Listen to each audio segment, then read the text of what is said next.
بسم الله الرحمن الرحیم. قدرمندو کتونکو د جی جی اس نیوز د اړخ نه غفران الله یو ځل بیا ستاسو په درانه خدمت کې حاضر یم. هیلمن یم چې روغ جوړ خوشاله او د صحت جامه مو پتن وي. قدرمندو کتونکو نن په پورا ملک په شانتي په سواد کې هم د لوی اختر خوشالیانې مانځل کېږي. زمونږ د ټیم لاړه دی تاسو ټولو ته د لوی اختر خوشالیانې سوکالیانې ډېرې زیاتې مبارک وي. نن چونکې د لوی اختر ورځ ده د تیر کلنۍ په شانتي یا د نور وخت په شانتي نن هم راوتی یو په غالګي کې گاون بابا چې کومه میله دلته سجاویږي چې په هغه کې د ماشومانو دپاره هر قسمه سټالونه لګېدلي، بیا په تیره زانګوټۍ یا دغه ټالونه لګېدلي د دې ماشومانو د تفریح دپاره او د خوشحالولو دپاره. دا ماشومان ورته راغونډ شوي او د دې ښکلاګانو نه یا د دې مزو نه چې دی هغه خوندونه ترلاسه کوي. دلته را سره هم زما په څنګ کې دا بله ماشومان ولاړ دي. د دوی سره به هم خبرې اترې کوو چې اختر یې څومره انجای کو، څه ویل غواړي، څومره پیسې یې تباه کړې. دغه پروګرام دغه خپرونه به مخکې بوځو. تاسو زموږ سره اوسئ. خاستانه څه نوم دی ښه؟ مانه فیصل. فیصل؟ دلته څه له راغلی؟ اختر له. اختر دې منع وکړو؟ څو روپۍ دې وخوړې؟ دغه 500. 500 روپۍ؟ په 500 روپو دې څه وکړل؟ ټالونه مې وزنګلې، هر سره مې واستل. ټال خو په 15 روپۍ خلک زنګېن، ته 500 ولې وخوړې؟ مېوې درشن مې هر سره مې پکې واستل. نو څنګه اختر خوشحاله اختر ښکلی دی که نه دی؟ ښکلی ماشاءالله. تا د څو روپۍ راغونډې شوي دي؟ په اختر کې د څو روپۍ راغونډې شوي دي؟ څومره درته راغونډې شوي دي؟ څومره روپۍ تا راغونډې شوي؟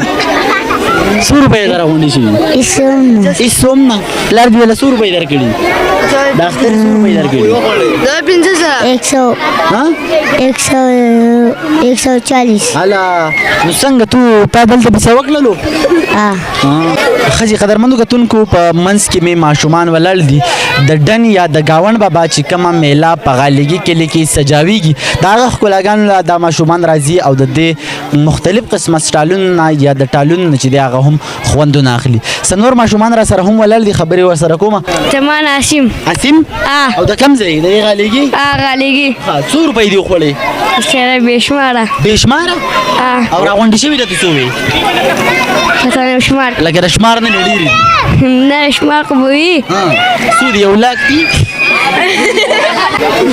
یو مشر را سره ولاړ دی. ماماجي دا راته ووایي ماشومان چې دی لګیا دي، څوک په ټالونو، څوک سا په مختلف طریقو سره هغه خپله خوشحالي مناوهي.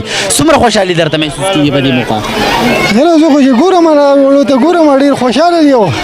دغه دی خو د ټالونو موالونو څه پیسې میسې راته نه ښکاري، ټول هسې ولاړ دي. هسې راغلي دي؟ هسې ولاړ دي خو چې اوس پیسې. دا راته ووایي د اختر ورځ ده، بیا په خصوصي توګه به زموږ مسافر وروڼه مو ګوري، هغو ته به څه پیغام ورکوئ؟ هغو ته به دا دغه کوو چې هلته کې ګزاره کوي او دلته کې پیسې رالېږي، ټایم به بې پاس کېږي.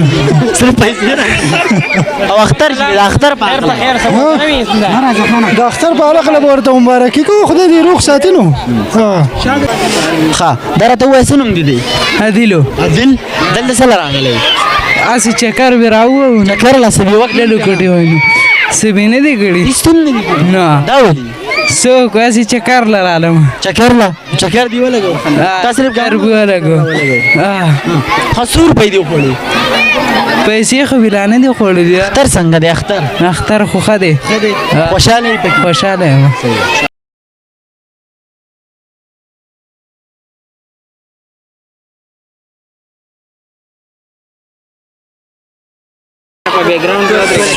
دا راته ووایه نن د اختر ورځ مانځلی کېږي، څومره خوشحالیانې دی، د هغې نه دې خوندونه واخیستل، بیا د اختر په دې موقع به څه ویل غواړي؟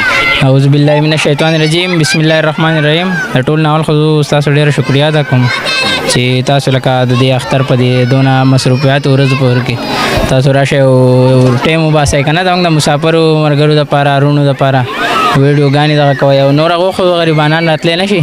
نو یو اول خو ستاسو ډېره مننه. او بیا د اختر په باره کې خو به زه دا ووایم چې اختر خو دلته تاسو پته د وړو اختري دا وړه راوځي دلته کې ځان خوشحاله او دغه او د لوی صحیح خو دغه په سهار کې بس قرباني وکړي او څاروي ماروي دغه کې نور په دې ټایم کې خو بیا نور خپله ذاتي طور دې څومره خوندونه واخیستل، چکر وغیره؟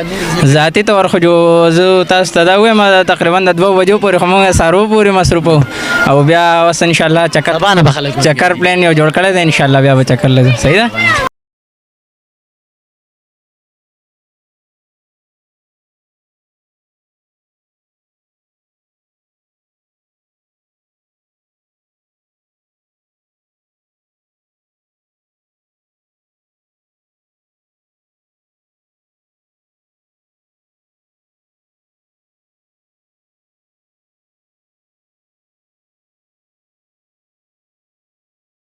ټول مسافر ته د اختر مبارکي.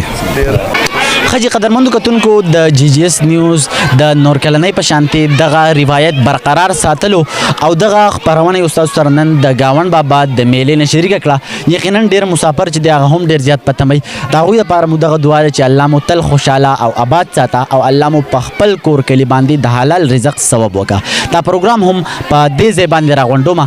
یقین ساتم چې تاسو به تیم خوندونه اغستی تر د بل پروګرام پر را د کیمرمن عاصم خان سره اجازه په لوی الله مسپارم د تل پاتې.